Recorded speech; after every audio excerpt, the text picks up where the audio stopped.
오늘 함께 나누신 말씀, 복음을 핍박하는 내 안의 의로움을 내쫓으라 라는 제목으로 창세기 21장 9절에서 12절 본문으로 함께 말씀 나누시겠습니다. 우리 함께 한 목소리로 창세기 21장 9절에서 12절 함께 읽겠습니다. 시작. 사라가 본즉 아브라함의 아들 애굽 여인 하갈의 아들이 이삭을 놀리는지라. 그가 아브라함에게 이르되 이 여종과 그 아들을 내쫓으라.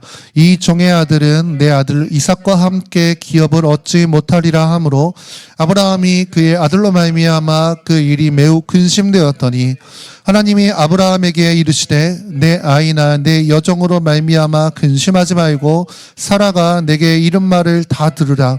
이삭에게서 나는 자라야 내 씨라 부를 것임이니라. 아멘. 네, 창세기 21장에서 드디어 사라를 통해서 이삭이 태어납니다. 근데 이 이삭이 태어나는 과정에 대해서 21장 1절에 말하고 있는데 한번 읽어볼까요? 시작. 여호와께서 말씀하신 대로 사라를 돌보셨고 여호와께서 말씀하신 대로 사라에게 행하셨으므로. 네. 여호와께서 말씀하신 대로 사라 돌보셨고 말씀하신 대로 사라에게 행하셨다라고 두 번 강조하는 것이 있는데 여호와께서 말씀하신 대로 되었다라고 강조하고 계십니다. 이것은 하나님의 주권을 강조하고 있는 것이죠. 하나님의 주권대로 이루시는 하나님. 하나님은 당신이 계획하시고 이루시겠다고 하신 말씀을 결코 물리지 않으십니다. 실패하는 일도 없으십니다. 포기하시지 않습니다. 그분이 말씀하신 것은 반드시 이루어집니다. 우리처럼 허언을 하시거나 가벼운 말을 내뱉는 분이 아니시라는 겁니다. 그렇기 때문에 하나님이 말씀하셨다라는 것은 아직 눈에 보이지 않는 것이라고 할지라도 말씀하신 그 순간부터 이미 이루어진 것입니다. 아멘. 그 능력이 얼마나 능력이 있습니까? 태초에 하나님 천지를 창조하실 때 말씀하니까 생겨버릴 정도의 능력이 있는 거예요. 그 하나님의 말씀이 하나님의 뜻이 이루어지는 일에 인간의 어떠함은 필요가 없어요. 인간의 어떠함은 도움이 되지 않습니다. 인간의 능력, 노력, 수고, 공로 이 모든 것들이 하나님 뜻 이루어지는데 도움이 되는 것이 아니라 오히려 방해가 될 뿐인 것이죠. 그래서 주님이 이것을 우리한테 알려주시기 위해서 아브라함 나이 100살 되었을 때에 사라 나이 90살 되었을 때에 인간으로서의 모든 가능성이 끊어졌을 때에서야 비로소 이삭이 태어나게 하신 겁니다. 누가 봐도 이거는 하나님이 하셨다라고 말할 수밖에 없게 하시기 위한 일이었던 거죠. 근데 그럼에도 불구하고 하나님이 스스로 자기 자신을 제안하셨어요. 한 가지 조건을 스스로 거셨습니다. 능력이 없어서가 아니라 그 조건은 무엇이냐면은 아브라함을 통해서 할 거야. 사라 너를 통해서 할 거야. 라고 하는 조건을 스스로 거셨어요. 아브라함과 사라가 원한 것도 아니었습니다. 아브라함과 사라 아니면 하나님이 하실 수 없는 것도 아니었어요. 그러나 하나님께서 아브라함과 사라라고 하는 정말 연약한 이 두 사람을 통하여서 우리가 창세기에서 지금 아브라함 스토리를 몇 주째 살펴보고 있지만 사실은 아브라함과 사라에 대해서 좋은 말을 한 게 별로 없어요. 그냥 우리가 객관적으로 그들이 한 행동들을 객관적으로 바라보면은 사실은 부끄러운 모습이 많이 있다라는 겁니다. 믿음의 조상이시니까 길바닥에 쓰레기를 버렸어도 이유가 있을 거야 라는 시선으로 바라보지 않고 그냥 객관적으로 바라보면은 오늘 21장 이전까지 아브라함과 사라의 행동에는 저 사람들이 정말 믿음의 조상이 될 만한가? 저 사람들이 과연 하나님의 언약을 이루는 통로가 되기에 합당한가? 라고 하는 의문을 갖게 만드는 것이죠. 그럼에도 불구하고 하나님이 아브라함의 씨를 통하여서 반드시 사라를 통하여서 약속의 자손을 줄 거라고 말씀하셨고 신실하게 이루신 거죠. 이건 무엇을 가르칩니까? 하나님께서 당신의 일을 하시는데 우리를 통로로서 사용하신다라는 거예요. 우리의 능력이 필요해서도 아니에요. 우리의 뭐가 없으면 하나님이 못하시기 때문도 아니에요. 하나님 손이 짧아서도 아닙니다. 하나님이 우리를 당신의 일에 참여시켜 주시기 위해서라는 겁니다. 거기에는 내 능력, 조건, 지식, 경험, 경력 이런 거 다 중요하지 않다라는 겁니다. 중요한 건 뭡니까? 누가 붙드시냐예요. 누가 붙드시냐. 하나님 손에 붙들렸다면은 나뭇가지라고 할지라도 그것으로 하나님이 못하실 일이 없는 겁니다. 하나님 작품 만들어내실 수 있는 거예요. 제가 얼마 전에 어떤 한 분한테 얼마 전까지 좀 우울감에 빠져 있었다라는 얘기를 들은 적이 있어요. 그 인생에 왜 살아야 되나라는 생각이 드셨다라는 겁니다. 그런 사람들 있죠. 그러니까 가족을 위해서 살았다라고 하면서 나를 위해서는 한 게 없고 나는 왜 살아야 되나. 예수 믿는 사람입니다. 그러니까 그냥 빨리 주님 앞에 갔으면 좋겠다. 이런 마음이 들었다라는 거예요. 뭐 나름대로 또 다른 것으로 하나님께서 이렇게 알게 하신 것들이 있었지만은 제가 생각했을 때 부르심을 아는 자라면은 그런 생각이 들기 어려울 수 있다라는 생각을 했습니다. 그럼 부르심이라는 게 뭡니까? 목사 되고 선교사 되고 큰 사업 이루고 교회 멋있게 세우고 1000명 전도하고 10,000명 전도하고 이게 부르심이 아닌 거죠. 하나님의 일에 동참되면 부르심인 거예요. 누구에게 붙들리냐 했을 때 하나님께 붙들렸으면은 되는 거예요. 우리 기도할 때 하나님께 붙들린 인생 되게 하소서. 그러니까 우리가 그런 표현하면은 마치 그 모든 것들을 해석하기를 하나님이 보호해 주시고 지켜주시고 축복 주시고 뭘 해도 잘 되게 해주십시오라고 하는 형통이라고 하는 것으로 해석을 잘못하고 있는데 하나님께 붙들렸다라는 것은 내 마음대로 살지 않고 하나님 뜻대로 하나님이 이끄시는 대로 하나님이 원하시는 그 자리에서 하나님이 원하시는 그 모습으로 살게 해주십시오. 하나님 뜻이 이루어지도록 그게 하나님께 붙들린 인생인 겁니다. 하나님한테 붙들린 인생이면 부르심 이루는 인생인 거예요. 내가 보기에 어떠한가 사람이 보기에 어떠한가 오히려 보잘것없어 보일 수도 있습니다. 여러분 우리가 부르심이라고 하니까 뭔가 대단하고 위대하고 멋있고 이런 삶만 생각할 수 있지만 우리 하루 일상이 어떻게 맨날 그래요. 그냥 보잘것없고 아무도 알아주지 않고 나 혼자서 방구석에서 청소를 할 수도 있고 음침하고 햇빛 들어오지 않는 곳에서 아무도 알아주지 않은 일을 할 수도 있고 그런 것들을 할 때에 여러분 그냥 그걸 내가 하는 거면 의미 없는 것이 맞죠. 제가 앞에 여기서 이렇게 설교를 하더라도 제가 하는 거면 의미가 없습니다. 적어도 저 자신과 하나님의 사이에서는 의미가 없습니다. 저라고 하는 마른 나뭇가지도 못 되는 사람을 통해서 하나님 말씀하실 수는 있고 여러분에게 은혜가 갈 수도 있고 어떤 일들이 일어날 수도 있지만 이 일을 제가 하는 것 뿐이라면은 하나님과 저와의 관계에서는 의미 없는 시간인 거예요.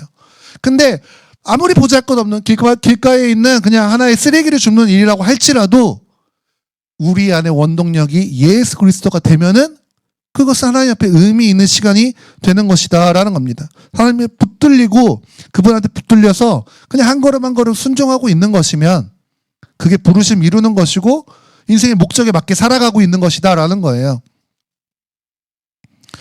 하나님 우리의 연약함, 우리의 넘어짐이랑 상관없이 말씀을 이루십니다. 여호와께서 말씀하신 대로 오늘 이것을 그 말씀하신 대로와 지금 오늘 21장 1절에 이루어지기까지의 얼마나 많은 우여곡절이 있었습니까? 근데 하나님 그거 관여하지 않았어요. 그거에 개의치 않으세요.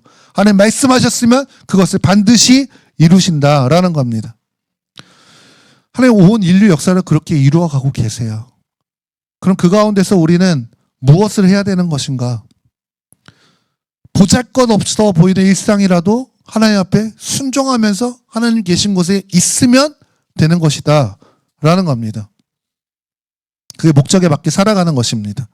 그럴 때에 우리의 삶이 진짜 의미를 찾는 거예요. 내가 살아서 뭐하나.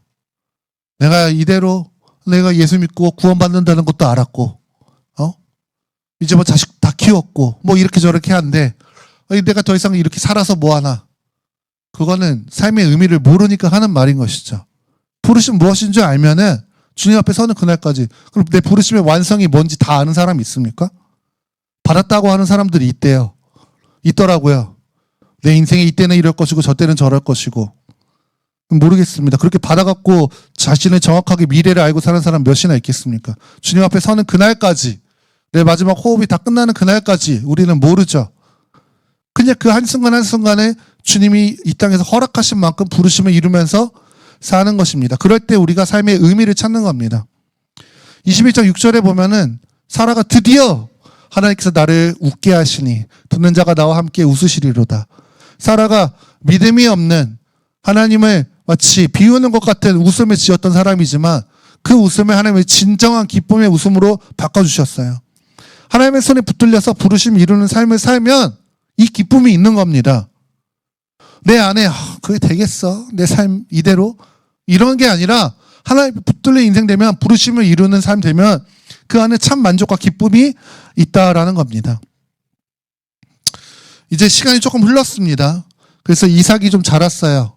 젖을 뗄 때가 되었습니다. 예상하는 나이는 2살에서 3살 정도 된다고 봅니다. 이스마엘은 이삭보다 14살 많아요.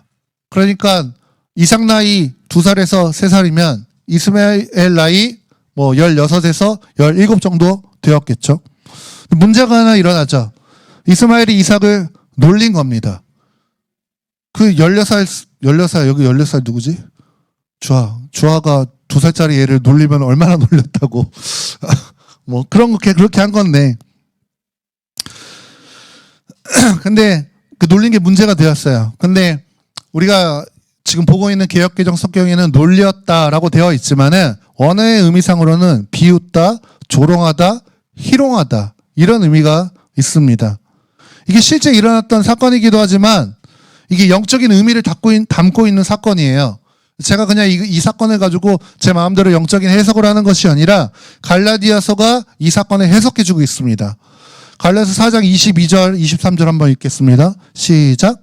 기록된 바 아브라함에게 2 아들이 있으니 하나는 여종에게서 하나는 자유 있는 여자에게서 낳다 하였으며 여종에게서는 육체를 따라 낳고 자유 있는 여자에게서는 약속으로 말미암았느니라.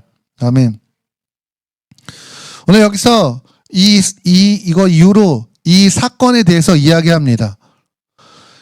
이스마엘을 뭐라고 표현하냐면은 육체를 따라서 태어난 자라고 표현하고 이삭을 뭐라고 하냐면 약속으로 인해서 태어난 자라고 합니다. 혹은 갈라디아서 4장에서는 또 다른 표현으로 성령으로 태어난 자라고 표현을 합니다. 근데 4장 29절에는 이렇게 이야기해요. 그러나 그때 육체를 따라 난 자가 성령을 따라 난 자를 박해한 것 같이 이제도 그러하도다. 육체를 따라 난 자가 성령을 따라 난 자를 박해했대요. 이게 지금 아까 우리가 읽었던 창세기 21장에서 이스마엘이 이삭을 놀렸다고 하는 사건을 이야기하고 있는 겁니다. 근데 놀렸다, 비웃었다 그 정도 이야기하는 게 아니라 그래서 그냥 단순히 형제간에 일어난 질투, 다툼 정도를 말하는 것이 아니라 박해한 사건이라고 말해요. 오늘 갈라디아서 4장 29절에서 박해라고 하는 이 단어의 원어 뜻은 괴롭히다, 핍박하다라는 뜻도 있고 또 어떤 뜻이 있냐면은 사냥감을 뒤쫓다라는 뜻이 있습니다. 사냥꾼이 사냥감을 뒤쫓는 것처럼 집요하고 끈질기게 지속적으로 노렸다는 겁니다. 그러니까 오늘 창세기 21장에는 그냥 한 번 그냥 놀렸다 이렇게 하면은 좀 가볍게 느껴질 수 있지만은 이스마엘이 이삭을 지속적으로 조롱했던 비웃었던 악의를 가지고서 대했다라는 것을 알 수 있는 것이죠. 오늘 갈라디아서 4장은 이 사건에 대해서 이렇게 이야기해요. 육체를 따라 태어난 자가 이 성령을 따라 태어난 자를 박해하고 있는데 육체를 따라 태어난 자는 어떤 의미를 말하고 있냐면 율법주의를 말합니다. 또 인간의 의로움, 자기 의를 상징해요. 약속을 따라 태어난 자는 무엇을 말합니까? 복음을 말합니다. 복음. 그리고 은혜를 이야기합니다. 은혜로 말미암아 의롭다함을 받은 자를 말하는 것이에요.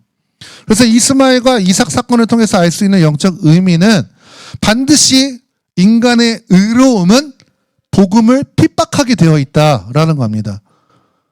여러분 아셔야 돼요. 우리는 복음에 핍박하면은 어디 이슬람권에서 복음 전도하면은 목 날라가는 거, 저 북한에서 예수 믿는다고 하면은 감옥에 갇히는 거, 우리도 지금 길거리에서 예수 믿는다고 하면 경찰에 신고당하는 거, 그런 거 복음의 핍박이라고 생각할 수 있을지 모르겠지만 진짜 복음을 핍박하는 강력한 핍박은 뭐냐면 내 안에서 일어나는 겁니다. 예수 믿는다고 하는 내 안에서, 내 안에 있는 나의 율법주의, 나의 의로움이 우리 안에 계신 복음이 복음되지 못하도록, 은혜가 은혜되지 못하도록 강력하게 핍박한다라는 겁니다. 그럼 율법주의와 나의 의로움은 어떻게 복음과 은혜를 핍박하는가? 세 가지 정도 살펴볼 수 있는데, 첫 번째는 십자가의 구원을 완전하지 못한 것으로 만듭니다. 지금 갈라디아서를 잠깐 봤을 때 이게 갈라디아 교회에게 바울이 편지한 편지의 내용이란 말이에요. 갈라디아 교회는 사도행전에 보면 알 수 있는 것처럼 바울이 1차 전도 여행 떠났을 때에 갈라디아 지방에 가서 세운 교회예요. 이방인들이 주 멤버입니다. 그래서 오직 예수를 믿는 믿음으로만 구원받을 수 있다라는 말씀을 받아들여서 교회가 탄생한 거예요. 이방인들 중심으로. 그러고 나서 바울이 교회를 세우고 교회를 떠났죠. 그런데 나중에 이 갈라디아 교회 가운데에 외부에서 손님이 왔는데 그게 누구냐면 예루살렘에서 온 유대인 출신 기독교인들입니다. 근데 더 정확하게 이야기하면은 유대주의 거짓 교사들이 와서 오늘 이 갈라디아 교회 가운데 잘못된 가르침, 성경의 표현대로 다른 복음을 전하기 시작합니다. 갈라디아서 1장 6절 보면 그리스도의 은혜를 너희를 부르신 이를 이같이 속히 떠나 다른 복음을 따르는 것을 내가 이상하게 여기노라. 바울이 소문을 들은 거예요. 자신이 복음으로 잘 세워놨던 갈라디아 교회 가운데 이상한 가르침으로 인하여서 교회가 흔들리고 있다는 것을 바울이 듣고서 갈라디아 교회를 바로잡고 권면하기 위해서 쓴 편지가 갈라디아서인 겁니다. 다른 복음을 따랐다라고 이야기했어요. 근데 이 다른 복음의 내용이 무엇이냐면은 예수를 믿는 믿음만으로는 안 돼라는 겁니다. 이 사람들이 강조했던 건 무엇입니까? 이 유대인 출신 자칭 그리스도인이라고 하는 거짓 교사들이 가르쳤던 다른 복음은 무엇이냐면은 할례가 필요해 라고 이야기한 거예요. 할례는 율법인 것이죠. 그러니까 예수 믿는 복음만으로 되는 것이 아니라 할례도 있어야 되고 모세의 율법을 너 지켜야 돼 라고 이방인들한테 말하고 있는 겁니다. 그러니까 이 사람들이 예수 믿으면 안 되라고 이야기하는 건 아니에요. 예수의 십자가가 실패했어 라고 복음을 정면으로 부인하는 것은 아닙니다. 근데 예수도 믿지만 할례도 필요해. 예수도 믿는데 모세의 율법도 필요해 라고 하는 거예요. 복음 안에 이거 다 끼워 넣고 있는 겁니다. 그럴싸해 보이죠. 인간의 종교심은 뭘 하라고 하는 걸 더 좋아해요, 여러분. 그래서 그거 하라고 하는 것을 옆에서 잘한다 해주고 내가 그 하는 것을 남들보다 더 잘한다고 느끼면은 거기에 더 불붙어서 하는 게 인간의 종교심입니다. 그래서 이 인간의 종교심을 자극해서 부흥하는 게 종교 장사이고 이단 장사인 거예요. 근데 결국 이것은 무엇을 말하는가? 예수님의 십자가 복음만으로는 안 된다고 이야기하는 거예요. 예수님의 십자가가 완전한 게 아니라고 이야기하는 꼴이 되는 겁니다. 이에 대해서 바울이 이렇게 답변하죠. 갈라디아서 5장 4절 한번 읽겠습니다. 시작. 율법 안에서 의롭다함을 얻으려 하는 너희는 그리스도에게서 끊어지고 은혜로부터 떨어진 자로다. 아멘. 오늘 이 말씀에서 그리스도에게 끊어지고 라고 이야기하는데 무슨 뜻이냐면은 무효가 된다. 효력이 사라진다. 이런 의미가 있습니다. 그러니까 예수 그리스도의 구원에 지금 우리가 뭔가 율법을 지키거나 할례를 한다고 하는 인간의 행위가 1%라도 섞이면은 어떤 일이 일어나냐면은 100%의 완전한 구원을 위해서 인간의 의로움이 1% 섞였으니까 예수의 공로가 99%가 되는 게 아니라 오늘 이 논리대로라면은 인간의 의로움이 1%라도 섞이면 예수의 공로가 0이 돼버린다는 거예요. 효력이 사라지게 된다라는 겁니다. 그래서 아까 말씀드린 것처럼 바깥에서 예수 복음을 핍박하고 예수 복음을 까내리고 부정하고 공격하는 것보다 이미 복음을 받았다 하는 우리 안에 내 의로움을 섞어버리기 시작하면은 그게 단 1%라도 그걸 섞으면은 훨씬 강력하게 십자가를 공격하게 된다라는 겁니다. 그래서 십자가도 좋은데 그거 있는 거 맞는데 누가 복음을 부정한대, 누가 복음을 부인한대. 그거 맞는데 그거 말고 다른 것도 필요해. 복음도 좋지만 복음 말한다고 해서 되는 것은 아니고, 이런 생각들이 십자가를 완전한 것으로 여기는 것이 아니라 부분적인 것으로 만드는 거예요. 부족한 것으로 만드는 겁니다. 또 어떻게 내 안에 있는 율법주의와 자기의가 복음을 핍박하는가? 복음을 믿는 성도들의 자유를 빼앗고 노예가 되게 만들어 버리는 것을 통해서입니다. 율법주의는 약속으로 태어난 사람, 복음으로 의롭다함을 받은 자의 자유를 빼앗는다라고 갈라디아서가 말하고 있어요. 2장 4절입니다. 함께 읽겠습니다. 이는 가만히 들어온 거짓 형제들 때문이라. 그들이 가만히 들어온 것은 그리스도 예수 안에서 우리가 가진 자유를 엿보고 우리를 종으로 삼고자 함이로되. 아멘. 우리를 종으로 삼고자 함이래요. 거짓 형제들. 오늘 율법주의를 말하는 자들. 복음이 우리를 종이 아니라 자유가 되게 하셨어요. 아멘. 복음 이전에는, 예수 십자가 이전에는 모든 인류가 율법이 요구하는 바를 이루어야지 구원받는다라고 하는 이 원리 안에서 그 하나님의 높은 기준을 이루기 위해서 수고하고 무거운 짐을 지면서 살아가야만 했습니다. 근데 이룰 수 있어요? 없어요? 이루지도 못해요. 그걸 종되었다라고 이야기해요. 근데 예수님이 이 수고하고 무거운 짐을 스스로 지시고 우리에게는 뭘 주셨습니까? 자유를 주셨죠. 율법이 요구하는 모든 요구에서 우리를 벗어나게 하셨습니다. 그래서 종에서 자유자가 되게 하셨다라는 겁니다.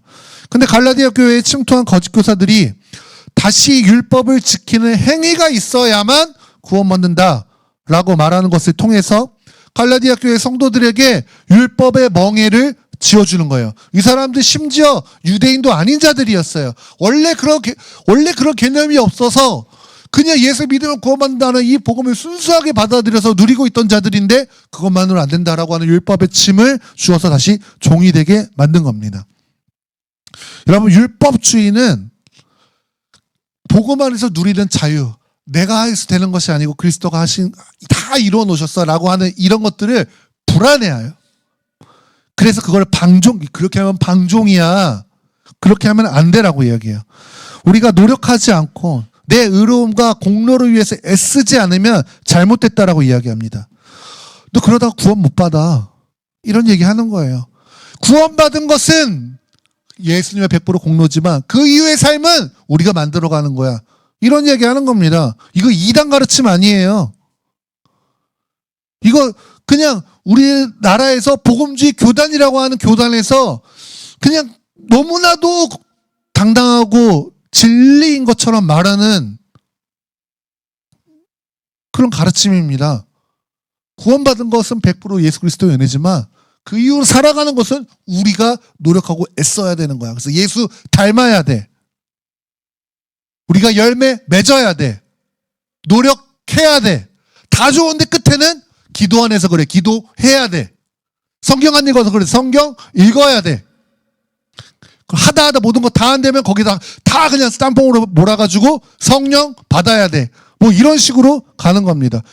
그러니까 이 모든 말의 함정은 무엇입니까? 뭐가 부족한 것처럼, 뭐가 안 되는 것처럼 여기게 만드는 거죠. 그러니까 지금 너 부족하니까 뭐라도 해. 너 그렇게 살면 하나님이 너 사랑하지 않으셔. 뭐 이런 거 하는 겁니다. 그래서 두려움을 주고 정죄감을 주고 뭐라도 해야 될 것 같은 멍에를 씌워주는 거예요. 그래서 애써 우리를 자유롭게 만드신 복음을 무의미한 것 만들어버리는 거예요. 복음을 무능력한 것으로 만들어버립니다. 이렇게 율법주의가 복음을 핍박한다라는 겁니다. 세 번째는 우리 안에 있는 자기의 의로움은 하나님의 은혜를 향해서 분노를 갖고 있다라는 거예요. 이삭이 약속의 자손이 되었죠. 그래서 아브라함의 모든 유업을 독차지하는 자가 되었습니다. 상속자는 이삭밖에 없어요.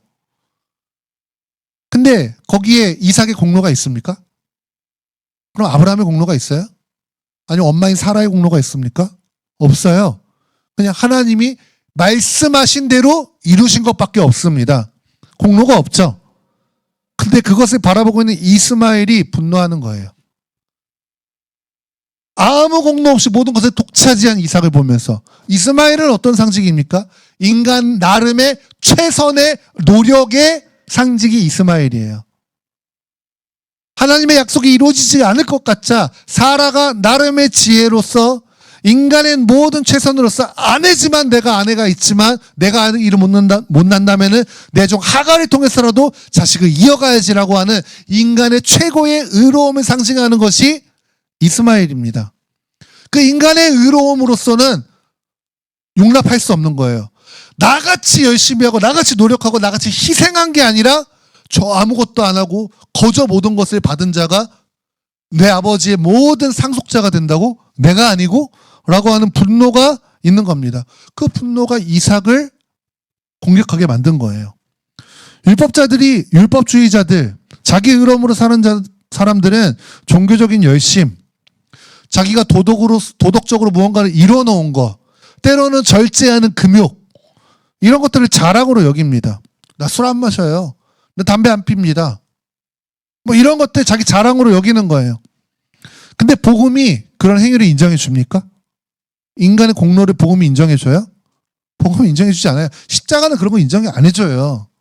그런 걸로 될 것 같았으면은 십자가 안 졌지. 이렇게 되는 겁니다.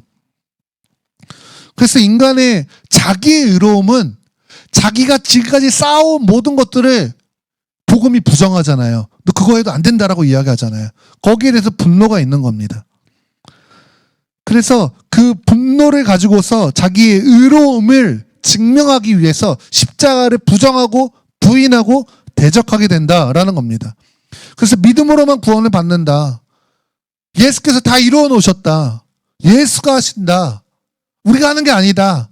이런 십자가 복음 이야기하면은 저 나태한 것들, 저 부족한 것들, 저 초보적인 것들 이러면서 복음을 핍박하게 된다라는 겁니다.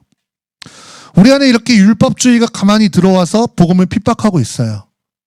다른 게 핍박하는 게 아닙니다. 우리 안에 이 자기 의로움이 지금 말씀드렸던 이런 세 가지 원리 혹은 그 이상의 원리들로 인하여서 우리 안에 복음이 복음되지 못하게 가로막고 있다라는 겁니다. 예수 그리스도의 공로만으로는 안 돼. 더 필요한 게 있어. 그래서 여러분 우리가 무언가를 행하려고 할 때 항상 마음의 동기를 살펴보십시오. 내가 무엇 때문에 이것을 하려고 하는가?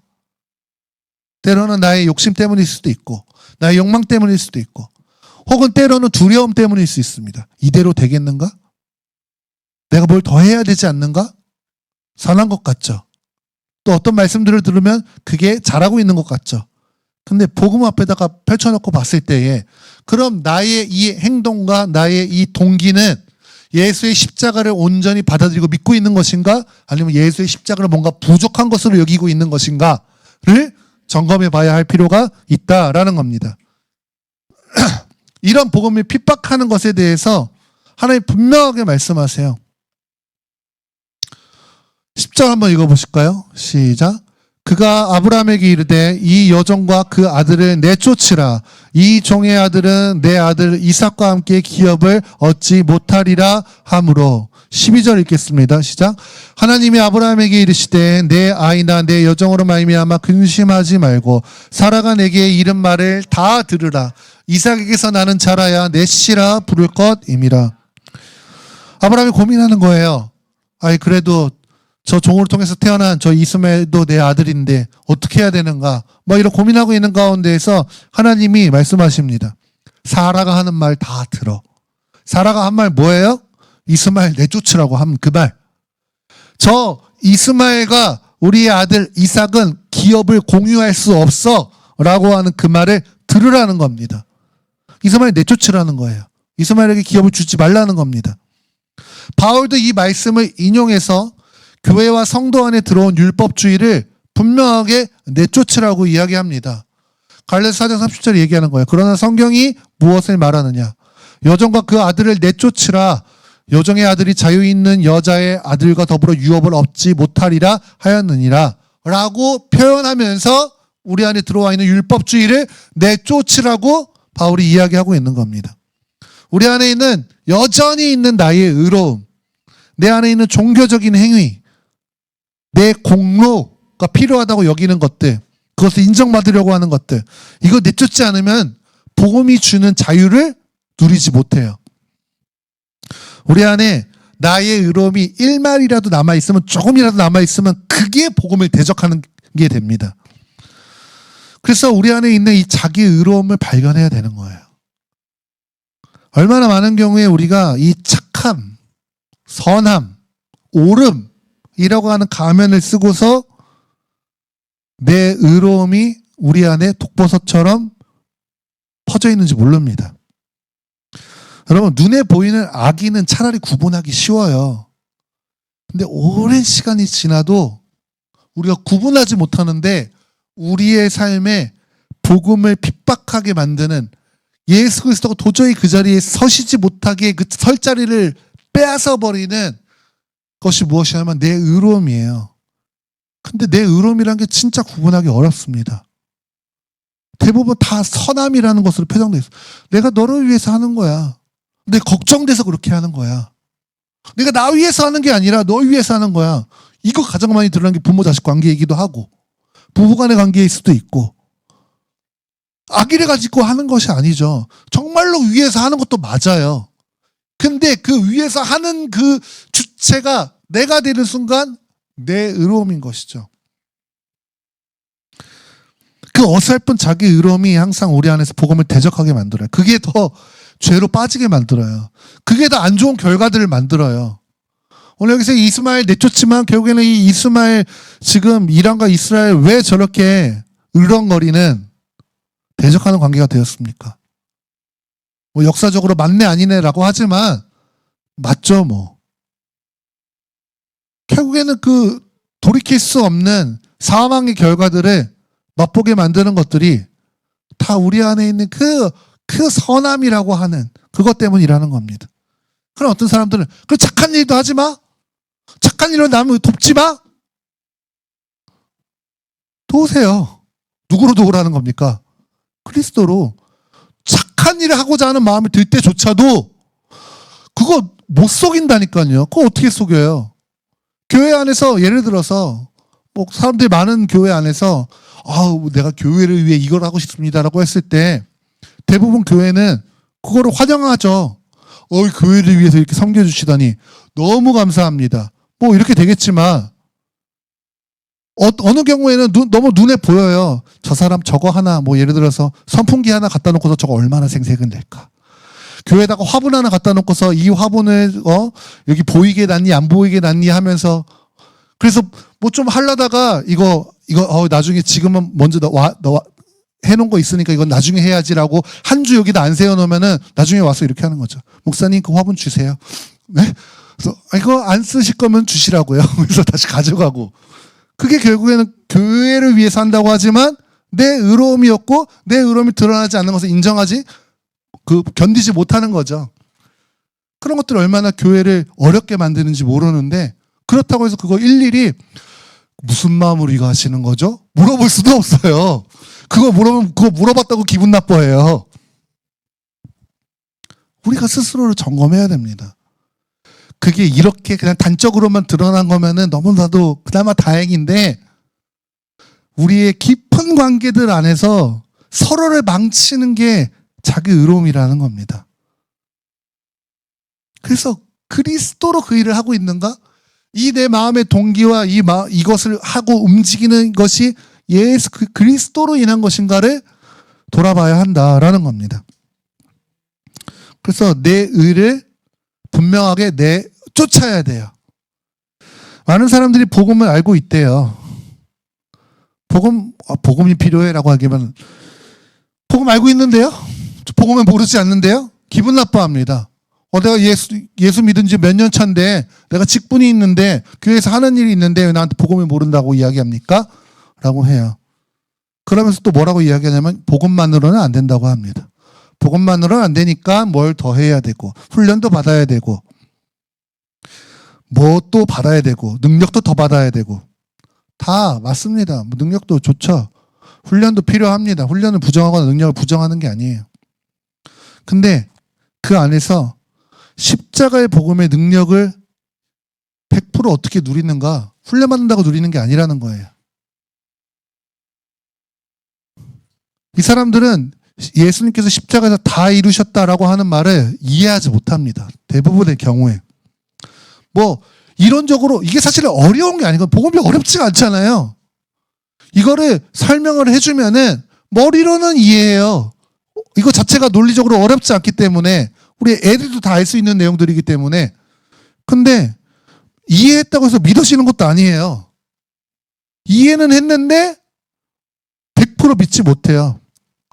여러분, 복음이 깨달아지고 복음이 믿음으로 받아들여서 예수의 생명을 온전히 받아들이고 그 복음이 우리 안에서 실제가 돼서 우리의 삶을 실제로 이렇게 이끌어가게 만드는 모든 과정은 성령으로만 가능합니다. 아멘? 제가 그냥 결국에는 모든 답은 성령입니다 라고 하는 의미로 정답 성령 내는 게 아니라, 그러니까 갈라디아서 4장 29절 이렇게 얘기하는 겁니다. 함께 읽어봅시다. 시작. 그러나 그때 육체를 따라 난 자가 성령을 따라 난 자를 박해한 것 같이 이제도 그러하도다. 그러니까 복음으로 난 자를 다른 표현으로 뭐라고 얘기해요? 성령을 따라 난 자라고 이야기하는 거예요. 복음이 복음되게 하시는 분이 성령이시다라는 겁니다. 우리 성령 충만 왜 받아야 돼요? 능력 과시하기 위해서? 그런 게 아니라고 말씀드렸죠? 예수께서 십자가에서 이루신 이 복음의 능력이 우리한테 실제되게 하기 위해서 성령의 충만을 받아야 한다라는 겁니다. 우리 말씀 읽고 말씀을 정리하겠습니다. 고린도서 2장 12절입니다. 함께 읽겠습니다. 시작. 우리가 세상의 영을 받지 아니하고 오직 하나님께로부터 온 영을 받았으니 이는 우리로 하여금 하나님께서 우리에게 은혜를 주신 것을 알게 하려 하십니다. 성령이 하나님이 우리에게 은혜를 주신 것을 알게 하십니다. 아멘. 우리가 복음을 안다 말하지만 잘 몰라요. 그 복음이 어려워서가 아니라 우리 안에 율법이라고 하는 내 의로움이 진짜 근육처럼 가득 차 있기 때문에 이 복음이 거기 안에 들어올 수 있는 틈이 없는 겁니다. 그래서 성령을 의지해서 여러분 말씀을 보셔야 되고 복음을 대하셔야 돼요. 우리 안에 이스마엘이 있다니까요. 우리 안에 율법주의가 있어요. 제 안에도 때때로 정말로 독사처럼 있는 자기의 의로움을 봅니다. 오늘 이것을 내쫓아야만이 하나님의 약속을 그분 말씀대로 이루시는 이 복음을 우리가 누릴 수 있는 겁니다. 그거 없으면 우리는 그냥 다시 불쌍한 종처럼 사는 거예요. 복음을 다 받아놓고도. 갈라디아서 5장 1절에 이렇게 얘기하는 거예요. 그리스도께서 우리를 자유롭게 하려고 자유를 주셨으니 그러므로 굳건하게 서서 다시는 종의 멍에를 매지 말라. 보통 이 말씀 북한을 자유케 하라 뭐 이런 거 할 때 많이 쓰이는 말씀인데 뭐 2차적으로 그렇게 쓰일 수도 있겠습니다만은 이 말씀 자체가 맥락에서 이야기하는 거는 다시 율법의 멍에를 지지 말라는 거예요. 예수 그리스도께서 그 모든 무거운 짐으로부터 우리를 자유케 하셨는데 왜 다시 그것이 필요하다고 이야기하느냐. 그것은 복음을 핍박한다. 이스마엘이 이삭을 핍박한 것처럼 이야기하는 겁니다. 그래서 여러분 성령을 의지해서 복음을 구하십시오. 성경을 볼 때 율법을 보지 마세요. 어떤 사람은 성경 안에서 율법의 그 요구들만 기가 막히게 뽑아서 봅니다. 근데 성령을 의지하게 되면 어떻게 해요? 아, 이 말씀이 나한테 율법을 요구하는 것이 아니라 나를 복음으로 인도하고 있구나. 혹은 복음을 말씀하고 계시는구나. 다 이루어 놓으신 것을 말씀하고 있구나. 예수께서 행하신 것을 이야기하고 있고 예수께서 행하신 것을 이야기하고 있구나 라는 것을 발견하게 하십니다. 여러분 성경 66권이 다 복음 이야기하고 있는 거예요. 이루어질 복음, 이루어진 복음. 그래서 완성되어서 최종적으로 이 복음의 최종인 예수의 다시 오실 그것. 성경 60권이 다 그거 이야기하고 있는 겁니다. 근데 성령이 계시지 않으면은 우리가 아무리 똑똑해도 66권 성경을 통해서 율법주의밖에 발견할 수 없는 겁니다. 그래서 여러분 아침에 눈을 뜨시면 그리고 매 순간마다 성령을 의지하십시오. 그래서 내 안에 복음이신 예수 그리스도께서 나를 통해 사십시오 라는 의탁을 하십시오. 그 안에서 참된 자유를 누리게 될 겁니다. 그 안에서 참된 기쁨을 누리게 될 것이다 라는 것입니다. 그래서 오늘 이 시간 우리 함께 기도할 때 성령님 오늘 우리 안에 우리의 심령을 비비춰 주사 주님 여전히 나의 의로움으로 어떤 것들을 대하고 있는 관계와 내 삶에 어떤 것들이 있다면 주님 발견하게 하시고, 오늘 그것들을 선하다, 착하다, 옳다 이런 것들로 포장되어 있는 것에 속아서 그래도 내가 잘하고 있는 거 아니야? 그래도 이게 해야 되는 거 아니야? 라고 하는 이 자기 의로움을 주님 단호하게 내쫓아버릴 수 있는 우리가 되게 하여 주시옵시오. 성령님 당신이 아니면 우리가 그것을 발견하지 못합니다. 성령님이 아니고서는 우리가 그것을 깨닫지도 못합니다. 오 성령 하나님, 우리 10년 가운데 조명하여 주사, 빛 비춰 주사, 우리 안에 있는 내 이 자기 의를, 복음을 핍박하는 자기 의를 발견하고 내쫓을 수 있게 하여 주시옵소서. 주의 이름 부르며 함께 기도하며 나아가시겠습니다. 주여